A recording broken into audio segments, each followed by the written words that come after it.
Assalamualaikum warahmatullahi wabarakatuh. Selamat pagi, selamat siang, selamat sore, dan selamat malam, Bu Setia dan kawan-kawan. Kami dari kelompok yang mempresentasikan chapter 6, 7, dan 8. Sebelumnya kami telah membahas chapter 6 dan 7 melalui presentasi tatap muka. Selanjutnya, kami akan dalam pembahasan ini akan menjelaskan chapter 8, yaitu menghasilkan barang dan jasa yang berkualitas. Kelompok kami terdiri dari Sylvia Steviani, Nur Fairuza Kamila, Rizky Aditya, dan Angga Hartono. Pembahasan yang pertama yaitu menghasilkan barang dan jasa yang berkualitas. Apa sih itu produksi? Produksi adalah kegiatan yang menciptakan dan menambah nilai guna suatu barang untuk memenuhi suatu kebutuhan. Manajer operasi sebagai orang yang mengelola sistem yang mengubah sumber daya menjadi barang dan jasa. Manajer juga harus memusatkan perhatian pada kontrol operasi untuk memastikan bahwa tujuan organisasi tersebut tercapai. Karir dalam manajemen operasi. Manajer operasi bertanggung jawab untuk memproduksi barang atau jasa berwujud yang diinginkan oleh pelanggan tersebut. Manajer operasi yang berhasil harus memiliki 4 hal, yaitu 1. Mampu memotivasi dan memimpin orang. Yang kedua, memahami bagaimana teknologi dapat membuat produsen lebih produktif. Yang ketiga, menghargai proses pengendalian biaya yang membantu menurunkan biaya produksi dan meningkatkan kualitas produk. Yang keempat, memahami hubungan antara pelanggan, pemasaran produk, dan memproduksi suatu produk itu tersendiri. Selanjutnya ada proses konversi, yaitu tujuan dari manufaktur atau bisnis jasa adalah untuk memberikan utilitas kepada pelanggan. Bentuk utilitas itu tersendiri dibuat oleh orang yang mengkonversi bahan baku, keuangan, dan informasi menjadi barang jadi. Selanjutnya akan dijelaskan oleh teman kami. Pembuatan menggunakan proses konversi. Konversi sumber daya menjadi produk dan layanan dapat dijelaskan dalam beberapa cara, yaitu fokus atau sumber daya utama. Fokus atau sumber daya utama dengan fokus proses konversi yang kami maksud adalah sumber daya yang membentuk input utama atau paling penting. Sumber dayanya adalah keuangan, materi, informasi, dan sumber daya manusia. Besarnya perubahan.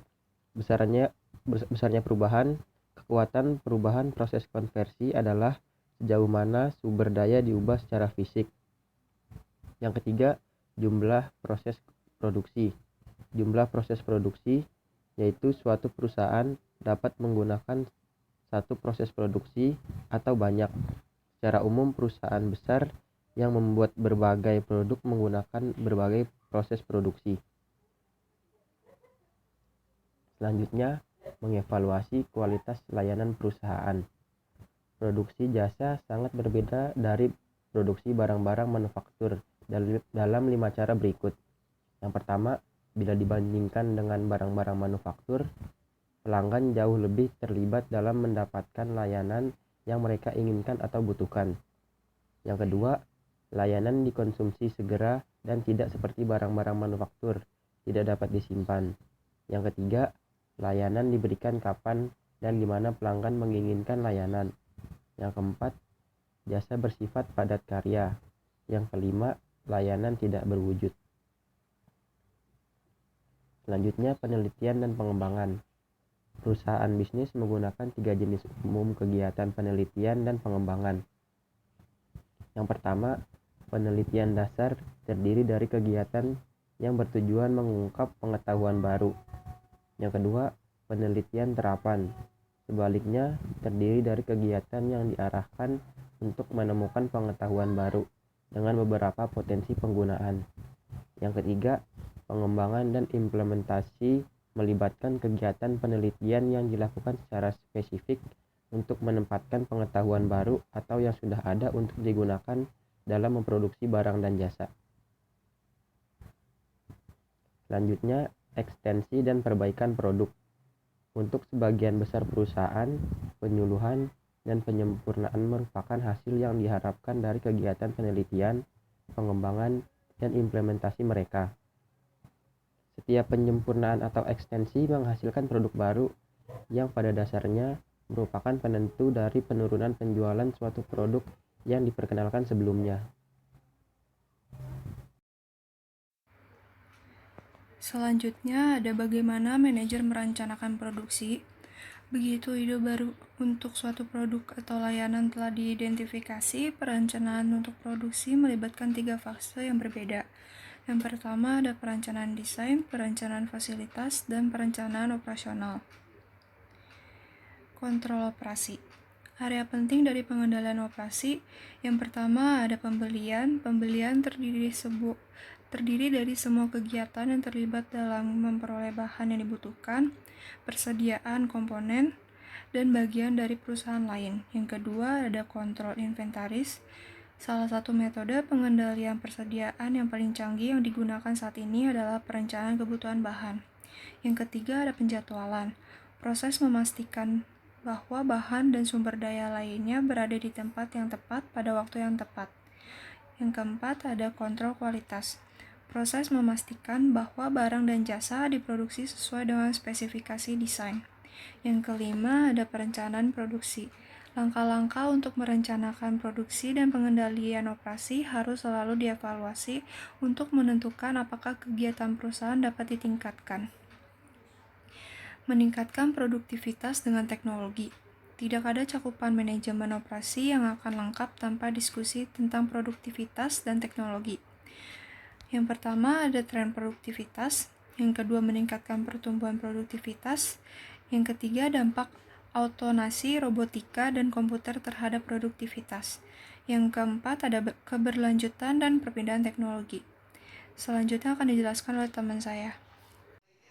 Tren produktivitas yang menyebabkan kenaikan dan penurunan tingkat pertumbuhan produktivitas negara maupun yaitu faktor dari tren produktivitas itu tersendiri. Selanjutnya ada meningkatkan pertumbuhan produktivitas. Land manufaktur adalah konsep yang dibangun di atas gagasan menghilangkan limbah dari semua kegiatan yang diperlukan untuk menghasilkan barang atau jasa. Manfaat dari land manufaktur yaitu pengurangan jumlah sumber daya yang diperlukan untuk menghasilkan suatu produk atau layanan, penggunaan waktu pekerja yang efisien, peningkatan kualitas, dan peningkatan laba. Selanjutnya ada dampak automasi, robotika, dan komputer terhadap produktivitas. Otomatisasi adalah penggunaan total atau hampir total mesin untuk melakukan pekerjaan. Robotika adalah penggunaan mesin yang dapat diprogram untuk melakukan berbagai tugas dengan memanipulasi bahan dan alat. Pembuatan berbatuan komputer adalah penggunaan komputer untuk merencanakan dan mengendalikan proses pembuatan. Sekarang memungkinkan untuk menggunakan sistem manufaktur yang fleksibel untuk menyelesaikan masalah tersebut. Sistem manufaktur yang fleksibel menggabungkan mesin-mesin elektronik dan komputer yang terintegrasi dalam satu sistem produksi. Selanjutnya, keberlanjutan dan perpindahan teknologi.